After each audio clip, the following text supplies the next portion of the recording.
6%, 54%. That's a huge jump. 54. Yeah, that definitely signals a, let's say, significant hardening of the trade stance towards China. Mm-hmm. And the markets noticed immediately.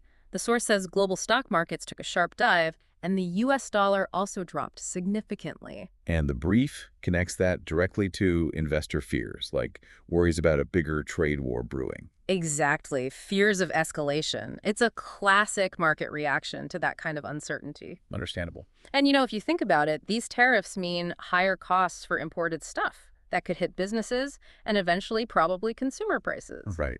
And what about China's reaction? The brief mentions that. Oh, yeah. They condemned the tariffs, called them unilateral bullying. That's pretty strong language. The unilateral bullying, yeah. Definitely not mincing words. No. And they vowed to take, quote, necessary steps to protect their interests. So they're signaling they won't just accept this. Okay. So pushback expected there. Any other immediate warnings mentioned? Well, the brief also touches on economist predictions. The concern is these tariffs could raise prices for consumers, as we said, but also potentially slow down economic growth, not just here, but internationally, too. So wider economic headwinds, potentially. Yeah. Okay, let's just quickly recap then. We've got this sudden leadership shakeup at the NSA. General Hall and Wendy Noble are out. Right. No official reason given. At the exact same time, we see these huge new tariffs announced. 10% on everything and a massive hike up to 54% for China. Mm-hmm.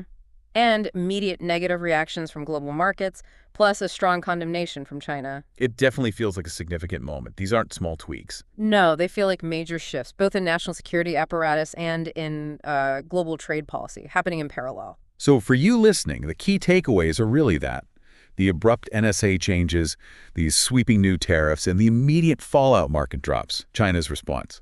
These could have really far-reaching consequences. Yeah, absolutely. Which kind of brings us to a final thought, maybe something for you to chew on. Go on.